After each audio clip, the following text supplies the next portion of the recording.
Bonjour à tous, j'espère que vous allez excellemment bien. Aujourd'hui on se retrouve pour parler cyclisme, pour faire encore un débrief aujourd'hui, le troisième débrief de la journée, avec la flèche Brabançonne, grande journée de cyclisme, grande semaine, parce que je rappelle qu'à partir de demain, il y aura le gros bloc Paris-Roubaix qui va se mettre en place. Cette flèche Brabançonne, course sympa, course où il s'est passé beaucoup de choses, il y aura des choses à dire, notamment en termes de dépassement et d'organisation, on parlera automobile, on parlera également du bilan des Bleus qui a plutôt été bon, et puis top et flop, comme d'habitude. N'hésitez pas à vous abonner à la chaîne, à réagir dans les commentaires, à mettre un pouce bleu, à partager la vidéo sur les réseaux sociaux, surtout si vous pensez que ça peut intéresser vos proches. Quand vous vous abonnez à la chaîne, ça c'est une petite question pratique, vous pouvez mettre la petite cloche, comme ça vous êtes au courant des dernières vidéos qui sortent sur la chaîne. Bon, commence tout de suite, cette flèche Brabançonne 2022. Alors, pour ceux qui ne connaissent pas la flèche Brabançonne, je dis toujours, c'est la course vraiment de transition entre les Flandriennes et les Ardennaises. C'est-à-dire que, pour moi, c'est vraiment la transition entre les deux, parce qu'on a beaucoup de monts, on a quelques monts pavés sur le parcours, mais qui ne sont pas la majorité du parcours, notamment le Mokerstraat et le Erstraat, qui sont les deux monts pavés, mais en majorité, ce sont des monts ardennais. Donc c'est vraiment une course de transition, surtout que souvent, elle se déroule avant l'Amstel. C'est-à-dire que, normalement, d'habitude, quand on a un calendrier habituel, dimanche dernier, on aurait eu Paris-Roubaix, et la flèche Brabançonne, qui faisait donc la transition vraiment entre la période des Flandriennes, qui se termine au moment de la flèche Brabançonne, et la période des Ardennaises, qui commence au moment de la flèche Brabançonne. Cette année, élection oblige, Paris-Roubaix a lieu ce week-end seulement. Mais c'est pour ça que je dis que c'est toujours la course de transition entre les deux. Et c'est souvent une course où on découvre parfois des talents. Je pense à Pidcock l'année dernière. Alors, c'était la confirmation, Pidcock. Mais parmi les coureurs, Colbrelli, par exemple, parmi les vainqueurs. Je pense également à Sylvain Chavanel en 2008. On peut penser également un petit peu à Luca Paolini. Johan Mousseou l'a remporté qu'en 96. On a Johan Capiot qui l'a remporté 3 fois, le père d'Amaury. Edvald Van Hooydonk l'a remporté 3 fois également, le père de Nathan. Et puis Oscar Freire l'a remporté 3 fois également. Mais Ben Hermans, par exemple, s'est imposé. Et puis quand on regarde, Tony Galopin avait fait 3e en 2016. Petr Vakoc, donc vainqueur, et 2e en 2017. Donc voilà, ça permet de découvrir parfois Benoît Cosnefroy, par exemple, qui avait fait podium en 2020 déjà sur cette course. Donc voilà, ça permet de découvrir des talents. Je pense à Axel Merckx, par exemple, en 2001, qui avait fait 3e, même si à l'époque, c'était pas le même parcours. C'était une course un peu moins difficile, et puis surtout avec une start list, une liste de départ qui était beaucoup moins imposante. Mais là, on a découvert donc un talent impressionnant, Magnus Sheffield. Et puis, on a beaucoup de choses à dire sur certains coureurs. Je pense à Evenepoel, je pense à Tim Wellens, dont on parlera dans la vidéo, dis donc, je parle comme les Belges, dans la vidéo. Et puis ça nous a rappelé un petit peu les championnats du monde avec le Mokerstraat aussi, qui avait été utilisé lors du parcours des championnats du monde, pour ceux qui se souviennent. Donc on a un beau vainqueur, et en plus pour moi c'était le plus fort aujourd'hui, donc ça c'est une bonne chose. On va revenir sur l'accident de course de cette flèche Brabançonne. La voiture de la Quick-Step qui a percuté Julien Lafilippe. Julien Lafilippe qui a abandonné la course. Alors pas sur le coup, il est reparti. Ensuite, il a abandonné. Pour le moment, il est 18h30. Je ne sais pas s'il y a un problème physique qui pourrait avoir des conséquences sur la suite de sa saison à Julien Lafilippe. On va juste parler là concrètement de la voiture et des dépassements de véhicules au niveau du peloton, qui est quelque chose d'assez dangereux à chaque fois. Et c'est fou, c'est qu'on est en 2022, on a plein de systèmes pour faire mieux et on n'a toujours pas amélioré la situation. Donc la voiture, à certains moments, quand vous avez une échappée qui a plus d'1 minute, a le droit de dépasser le peloton. Ça, c'est la règle. Alors parfois, c'est 50 secondes, parfois c'est 1 minute 30. Tout dépend des parcours, si on est plutôt en montée, si on est plutôt sur de plat. Mais la voiture de directeur sportif a le droit de dépasser. Les motos également parfois ont besoin de dépasser. On voit ça parfois en Italie. Vous avez les motos de la garde, c'est pas la garde civile, je sais plus comment ça s'appelle, des carabinieri qui dépassent le peloton aussi parfois parce qu'il y a des difficultés de parcours à annoncer. Moi, j'ai toujours trouvé que ces situations-là étaient très dangereuses. Parce que souvent, les coureurs sont dans un peloton, c'est la guerre dans un peloton, hein, c'est une guerre de placement, très souvent, tout le monde veut être devant, surtout maintenant avec les oreillettes, tout le monde sait qu'il faut être devant. Avant, c'était moins la guerre, mais avant les oreillettes, parce qu'il y avait des coureurs qui disaient « Oula, c'est pas trop grave ». Sauf que maintenant, ils se font taper sur les doigts tout le temps dans l'oreillette s'ils sont pas devant, donc ils veulent être devant. Et ce qui fait qu'on a un peloton qui prend toujours toute la largeur de la route. Et d'un coup, il y a une voiture sur une voie traditionnelle, on va dire, qui doit dépasser. Et une voiture, c'est large. Surtout que, je rappelle que les voitures quand même qu'on utilise pour le cyclisme, ce sont des breaks. Hein, c'est pas une petite Citroën C1, c'est plutôt des C5 qu'on prend. Donc c'est des voitures qui sont très larges, surtout avec les rétros. Et en plus les voitures, je peux vous dire, sont de plus en plus larges aujourd'hui, pour des questions de sécurité notamment, au niveau des airbags latéraux. Et au niveau de la résistance aux chocs latéraux, les portes ont vraiment gonflé au moins de 20 cm, 30 cm. Aujourd'hui, les portes sont extrêmement lourdes. C'est pour des raisons de sécurité. C'est pour améliorer les chocs latéraux. Les crash tests. Donc, ce qui fait que les voitures maintenant sont très larges. Hein, une voiture qui fait moins d'un mètre 80, ça n'existe quasiment pas en largeur. Donc, vous avez un peloton qui prend déjà toute la largeur de la route. Une bagnole qui fait au moins 1m80. Qui doit se faufiler un chemin. J'ai toujours trouvé ces situations-là dangereuses et je me suis toujours dit pourquoi on n'a pas fait mieux. Et là, en plus, le moment où on autorise la voiture de la Quick Step à dépasser, on peut même pas dire que la voiture va un peu se déborder sur le bas-côté. Elle peut pas aller sur le bas-côté. On est sur la zone d'arrivée. Ce qui fait que c'est encore plus dangereux. Là, on a demandé d'autoriser les dépassements. Je pense qu'on n'aurait absolument pas dû autoriser les dépassements à ce moment-là parce qu'il n'y avait pas assez de largeur de route au moment de la zone d'arrivée. Il aurait fallu le faire après. Alors certes, les directeurs sportifs auraient peut-être gueulé, mais je pense qu'en priorité, on doit penser à la sécurité des coureurs. Là, on a eu quand même un accident, on n'est pas passé loin de la catastrophe. Et imaginez qu'une voiture n'arrive pas à freiner derrière la voiture de la Quick Step, que les voitures soient beaucoup plus proches, que le mec de la Quick Step aurait freiné mais se serait fait rentrer dedans, il aurait pu avancer et on ne sait pas comment la voiture aurait pu se comporter dans ce genre de conditions. Ce qui aurait pu être très grave.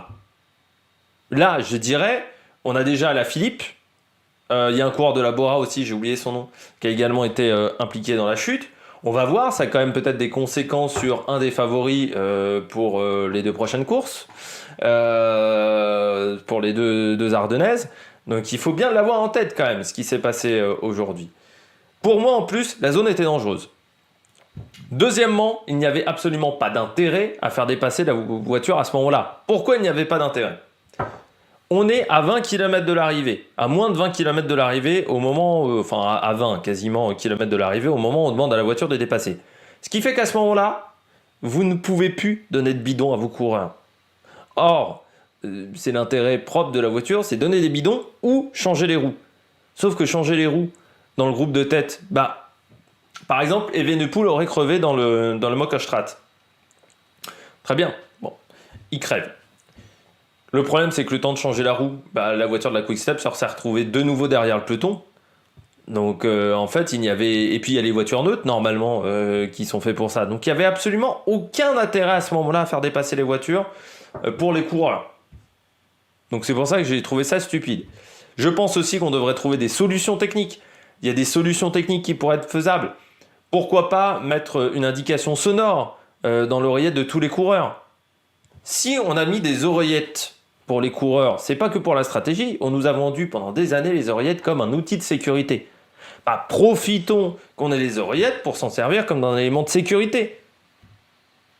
On pourrait mettre sur le canot de toutes les équipes un message quand une voiture doit dépasser le peloton pour dire faites attention parce que c'est vrai que le klaxon, avec le bruit ambiant, des fois on ne l'entend pas, surtout que vous avez une oreille qui est prise par l'oreillette, donc vous avez une oreille qui est un peu bouchée et il n'y en a qu'une qui entend.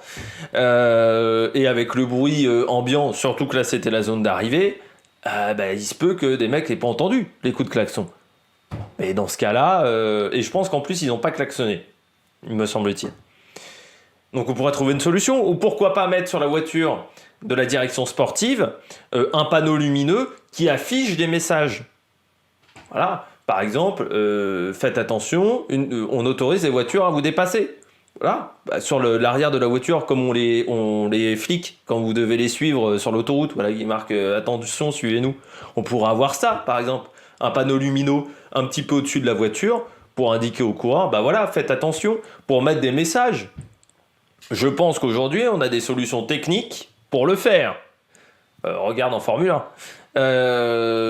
Donc je trouve ça assez incroyable. Et puis j'ai été assez surpris quand même par les commentaires de la chaîne d'équipe à ce moment-là, qui disaient presque que c'était une fatalité qu'il y ait des accidents avec les voitures de course. Non, c'est pas une fatalité. C'est pas normal. C'est pas normal et on doit toujours pouvoir faire mieux en termes de sécurité. Et c'est absolument pas une fatalité ce qui s'est passé, c'est pas normal ce qui s'est passé. Et que l'on croit que c'est normal ce qui s'est passé avec la voiture de la Quick Step, que c'est pas de la faute également du pilote de la Quick Step, je trouve ça invraisemblable. On va pas dire que c'est parce que les coureurs ils se poussent pas quand même. Si les coureurs ils se poussent pas, ils sont en course. Enfin, j'ai trouvé ça exceptionnel que ça soit Jérôme Pinault, que ça soit Christophe Riblon, que ça soit Patrick Chassé, disent ça. Non, on peut pas dire aujourd'hui que c'est normal qu'on a un accident. Enfin, il y a un moment. C'est pas une fatalité. On doit pouvoir faire beaucoup mieux. Et je pense aussi qu'on devrait, au niveau des pilotes des voitures, on devrait les interdire d'utiliser la radio. C'est-à-dire que le pilote de la voiture ne devrait que conduire la voiture. Il devrait rien faire d'autre. Aujourd'hui, le problème, c'est que les conducteurs de voitures, alors ils devraient pouvoir passer les bidons, bien entendu, parce que ça, on peut pas faire autrement. Mais par contre, les conducteurs de voitures, ils gèrent la stratégie, ils parlent à la radio, ça devrait être interdit de parler dans la radio. Et pour ça, je pense qu'on pourrait mettre des caméras dans les voitures, ce qui, premièrement, serait un intérêt pour la réalisation télé. On l'a vu sur le Tour du Pays Basque. C'est intéressant de voir l'intérieur des voitures. Et je m'en souviens sur le Tour de France, il y avait ça aussi à une époque avec le mec maintenant qui fait le rugby, qui fait parfois sur Stade 2. Quand ils faisaient des reportages inside, ils avaient des caméras dans les voitures et parfois ils y allaient en direct également sur le Tour de France. Et ça, je trouvais que c'est très bien, ça s'est arrêté au bout d'un moment. Alors je trouve que c'était très intéressant de savoir ce qui se passe dans la voiture du directeur sportif. Et on pourrait contrôler comme ça que le directeur sportif parle pas tout le temps à la radio. Et que le pilote de la voiture parle pas tout le temps à la radio. Qu'il y ait un mec qui soit chargé du pilotage de la voiture et que le mec à côté se charge de la stratégie. Voilà. Et je pense qu'il faudrait améliorer les choses. On passe tout de suite au bilan des Bleus. Du côté du bilan des Bleus, je commence avec les tops. J'ai mis Benoît Cosnefroy, deuxième de la course. Alors encore un podium pour Benoît. C'est vrai qu'il disait « Je manque de victoires ». C'est vrai que Benoît Cosnefroy, il a quand même des victoires en Coupe de France. Il en a pas mal. Mais c'est vrai qu'à l'étranger, sur des grosses courses, à part le Grand Prix de Plouay, enfin la Bretagne classique, il n'en a pas énormément. Et c'est vrai que ça fait 2 jours d'affilée qu'il passe pas... Enfin, qui finit deuxième. Alors autant sur l'Amstel, il passe pas loin. Là aujourd'hui, la stratégie a fait que il s'est fait enfermer. Et puis de toute manière, Benoît, à certains moments, il a dû faire des gros efforts pour boucher des trous aussi pendant la course. Donc je ne sais pas s'il était vraiment en capacité de gagner la course. Par exemple, face à un Warren Barguil au sprint, je ne sais pas si Warren n'aurait pas été meilleur. Même si Warren a aussi bien cravaché pendant la journée. Mais Cosnefroy, je trouve qu'il a quand même bien géré son statut de leader. C'est pas toujours facile quand vous avez fait un grand résultat dans une grosse course, que vous passez de inconnu à je deviens l'homme à la pancarte, de réussir à bien rouler. Je trouve qu'il a plutôt bien passé ce cap aujourd'hui où il avait la pancarte. Après, il y avait les pavés. Je trouve qu'il a plutôt bien passé les pavés. Mais parfois en haut des monts il se prenait une petite cassure, il était obligé de faire un gros effort derrière, donc c'est peut-être là où ça lui a coûté la course. Après c'est pas lui qui fait la cassure dans le final, donc alors qu'il n'ait pas réagi tout de suite quand il y a la cassure qui commence, ça c'est une erreur de sa part, mais par contre c'est pas lui qui fait la cassure. Donc du côté de Cosnefroy, je pense que c'est quand même une belle journée, 2e place. Bon voilà, pour AG2R, AG2R qui avait commencé timidement la saison, je trouve là, enfin à part avec Ben O'Connor, sauf Ben O'Connor qui avait été bon, je trouve que là c'est pas mal. Avec Benoît Cosnefroy, et voilà, ils ont eu en plus une période de classique flandrienne, pas folle, parce qu'à part Kurn, où vous avez... C'était Kurn ou le Omloot, je sais plus, avec Van Avermaet. Sinon après derrière ça a quand même pas été foufou, donc voilà. C'est pas mal. Je continue avec Warren Barguil. Warren troisième avec le déclassement de Tim Willems pour sprinter régulier. Bah, c'est bien pour Warren, il s'est battu aujourd'hui. Hein. C'est une troisième place qu'il a été chercher au forceps. Encore des points pour Arkea. Et puis pour Warren, ouais, non, il a été chercher la troisième place, enfin cette place au forceps. Parce que je peux vous dire que des moments, il était bien loin. Il s'est vraiment fait mal dans les secteurs pavés parce qu'on sent que c'est pas son truc, les secteurs pavés. Voilà, où il faut monter assis sur la selle, donc c'est vraiment pas l'idéal pour ce type de coureur un peu puncher. Donc voilà, c'était pas simple pour Warren Barguil et je trouve qu'il s'en est vraiment très très bien sorti. Donc on peut saluer la belle troisième place de Warren et puis encore des points pour Arkea. Puis on voit qu'Arkea progresse également sur ces courses-là. Les classiques, c'était pas leur spécialité, Arkea. Et on sent que sur les courses d'un jour, ils ont vraiment progressé. Je pense notamment à la victoire d'Anthony Delaplace sur Paris-Camembert, que vous pouvez retrouver sur la chaîne. Autopromotion. Mais je trouve qu'ils ont vraiment progressé sur les courses d'un jour. Et c'est très intéressant ça pour les progrès de cette équipe. Et puis s'ils sont en le tour l'année prochaine, bah voilà, il faudra être présent aussi sur ce type de course parce que la bagarre pour 2026, elle commencera dès 2023. Dès 2025, pardon. Pour la fin d'année 2005, je ne sais plus. Mais pour la prochaine échéance UCI, il faudra se bagarrer dès la première année hein, pour éviter d'être obligé de cravacher lors de la saison 3. Donc ça va être très important. Je passe au plus-moins Julien Lafilippe. On espère que voilà, c'est pas une grosse blessure pour Julien. Parce que c'est vrai que ça tombe mal. On est à 10 jours de la Flèche Wallonne. Quelque chose comme ça. Donc c'est vrai que c'est vraiment pas le bon moment pour avoir ce type de problème. Après là j'ai envie de dire pour lui c'est la faute à pas de chance. C'est quand même cette année à Quick Step c'est quand même Joe Lashkumun parce que bon ils enquillent quand même les erreurs, les problèmes stratégiques. Là encore aujourd'hui en termes de stratégie ils n'ont pas été dans le coup parce que qu'il y ait que Evenepoel dans le groupe de devant c'est pas normal. Et en plus Evenepoel on en reparlera plus tard mais Quick Step c'est encore raté aujourd'hui. Et puis Julien Lafilippe qui se fait renverser par la voiture, par une action de sa propre équipe. C'est extraordinaire le cercle vicieux en ce moment de la Quick Step. Enfin voilà, puis ça va faire les choux gras de la presse demain, de la presse sportive en Belgique, je pense. L'échec de la Quick Step encore une fois, et puis cette image de l'accident de Julien. On espère que du côté de Julien, il a rien de blessé. Il se touche un peu le coude, c'est toujours un petit peu inquiétant le coude. Premièrement parce que c'est c'est un endroit important pour le cycliste, pour tirer sur le guidon, c'est très important le coude, mais c'est surtout que c'est une articulation, et les articulations c'est toujours plus compliqué à se remettre parce que c'est composé de plein de petits éléments qui font que l'articulation peut faire ses mouvements, que ça soit la cheville, le genou ou le coude et le poignet, qui sont toutes des zones d'articulation. C'est vraiment les zones qu'il faut éviter de se blesser, même pour vous, parce que c'est des zones qui sont très difficiles à se remettre, et c'est très difficile en plus de récupérer une mobilité comme celle qu'on avait avant sa blessure. Donc j'espère que du côté de Julien Lafilippe, il s'est pas fait le coude. Ça serait terrible. Moi j'ai vu la chute, au départ je me suis dit clavicule, parce que la manière dont il était posé au sol, je me suis dit il est tombé sur l'épaule directement, donc je me suis dit clavicule ou omoplate.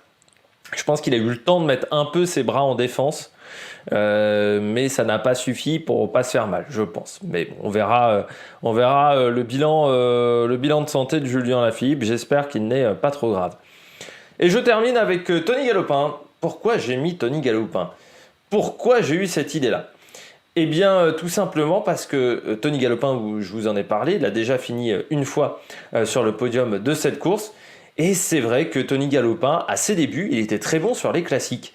Chez les espoirs, Je crois qu'il a remporté Paris Tour Espoir, je crois me rappeler, il y a quelques années. Et il finit 21e. Alors vous allez me dire, il finit pas très loin. Oui, mais je pense que c'était un parcours qui pouvait bien lui convenir. Et c'est vrai que Tony Galopin, dans ses jeunes années, il était bon sur les pavés. Et il a un peu perdu ça chez Cofidis, notamment quand il arrive chez Cofidis. On le considère comme un coureur de classique.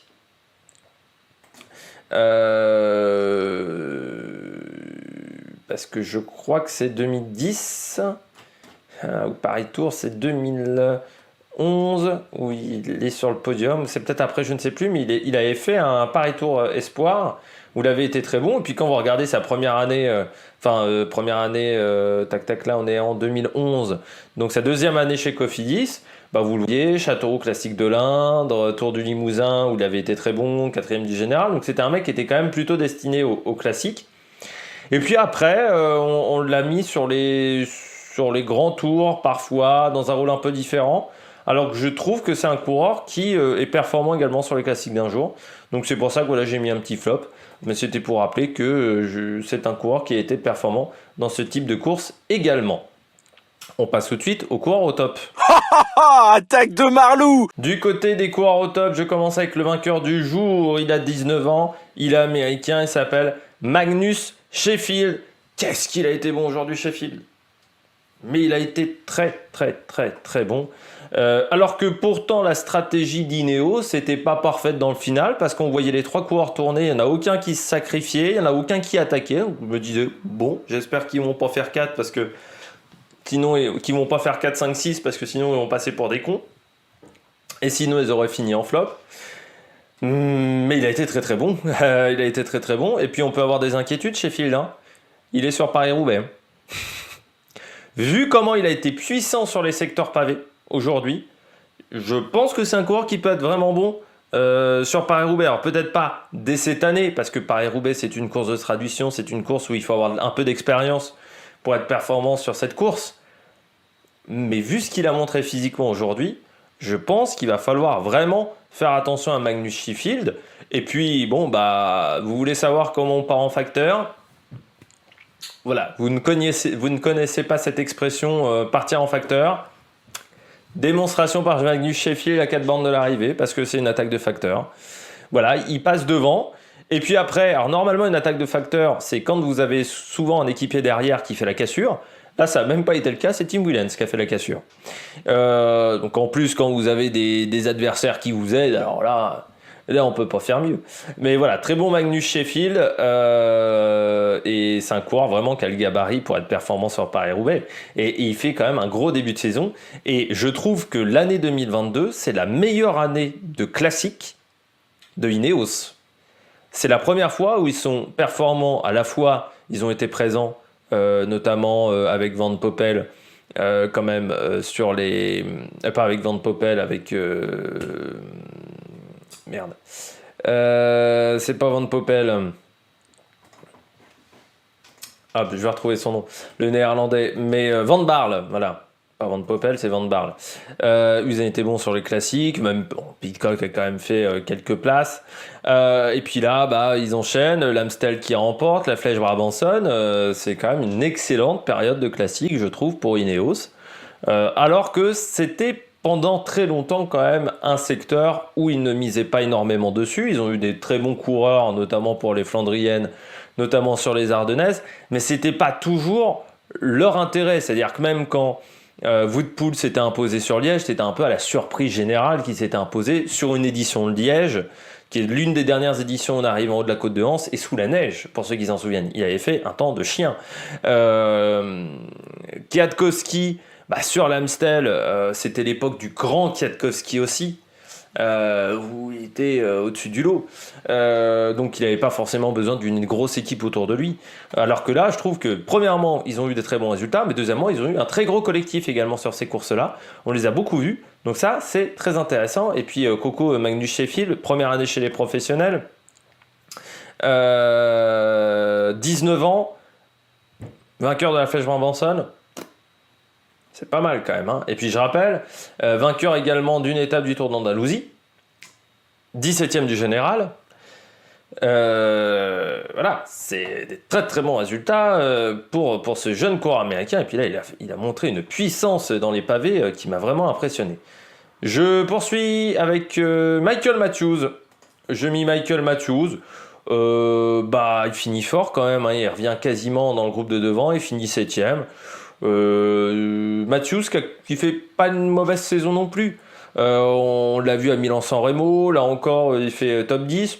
Bon, même s'il est passé à côté sur certaines courses, Michael Matthews, c'est quand même un peu rassurant par rapport à ce qu'il nous avait montré il y a quelques temps, vainqueur également de la première étape du Tour de Catalogne, 7ème de l'Amstel aussi, 4ème de Milan-San Remo.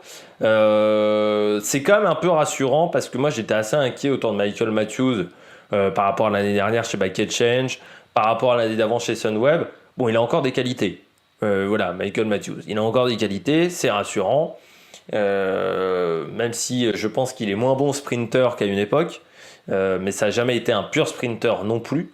Michael Matthews, il était un peu pour moi, il a un peu le même profil que Trentin Matthews. Mais je trouve que là, il a été très très bon aujourd'hui. Donc c'est pour ça que je voulais le mettre en avant. Et puis, je vais aller assez vite parce qu'on a fait 20 minutes jusqu'au bleu. Donc si je veux pas que la vidéo soit en ligne à 22h30.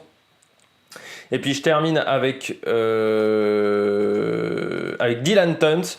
Malheureux du jour, Dylan Tuns, parce que la crevaison au mauvais moment. Quand vous voyez qu'il finit 8ème malgré sa crevaison, ça laisse quand même des gros regrets pour le coureur belge parce que la condition physique est là. Alors c'est rassurant parce qu'il y a les classiques, qui peut être très bon sur les classiques. S'il est bien entouré en plus avec la Bahreïn, ça peut être du solide. Mais c'est vrai que là, c'était pas loin, hein, c'était pas loin aujourd'hui, mais crevaison au mauvais moment. Et puis après, derrière, ça met un peu de temps aussi à changer la roue parce que c'est vrai, là j'étais d'accord avec Christophe Riblon qui dit c'est un peu incroyable qu'ils aient pas de visseuse électrique.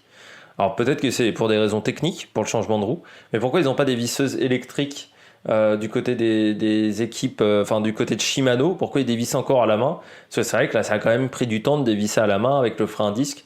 Or, on sait que maintenant, dans la plupart des équipes, maintenant, on a une visseuse pour remettre les roues en place, pour gagner du temps. On pourrait se poser la question, peut-être que c'est pas compatible avec toutes les roues, qu'il faudrait plusieurs têtes, qu'il faudrait plusieurs mèches, donc ça irait pas plus vite. Mais voilà, après Dylan Tuns, il a tenté d'aller jusqu'au bout avec sa roue avant. Il a cassé les rayons même de sa roue avant, donc il pouvait plus aller plus loin. On passe tout de suite au bonnet d'âne. Alors je vais enlever un bonnet d'âne, j'avais décidé de mettre Bettiol, mais si je rajoute Bettiol, j'aurai pas le temps de finir la vidéo dans les temps en 30 minutes. Donc on va finir avec deux bonnets d'âne, je commence avec Evenepoel. Pourquoi je mets Evenepoel ? C'est pas du tout à cause du sprint, à cause de sa place au final. Bon, il finit 6ème, c'est sûr que pour Quick-Step, c'est pas une réussite. Mais pour moi, c'est pas la faute de Remco Evenepoel. C'est la faute du collectif qui a encore passé à côté. Du côté de la Quick-Step, moi, du côté de Remco Evenepoel, ce qui m'a gêné, c'est son comportement pendant la course. Son comportement qui a été délétère. Il a pris un avertissement, il faut le savoir, par la direction de course, pour un mouvement, je crois que c'était sur Ben Turner, à un moment dans le groupe d'échappée, mais surtout à chaque fois cet énervement qu'il arrive à mettre dans tous les groupes. Ça m'a vraiment énormément déplu. Je pense que sa direction sportive, à un moment, devrait lui rappeler ce que c'est le cyclisme. S'il a envie de gueuler sur les arbitres, s'il a envie de gueuler sur les autres, il fait du foot. Le cyclisme, c'est pas de full boat. Il y a du respect. Qui râle s'il y en a certains qui passent pas.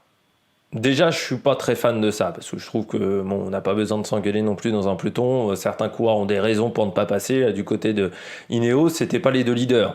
Donc il n'y avait pas de raison à ce moment-là pour eux de rouler avec Evenepoel. Mais surtout, tu le fais pas de cette manière-là.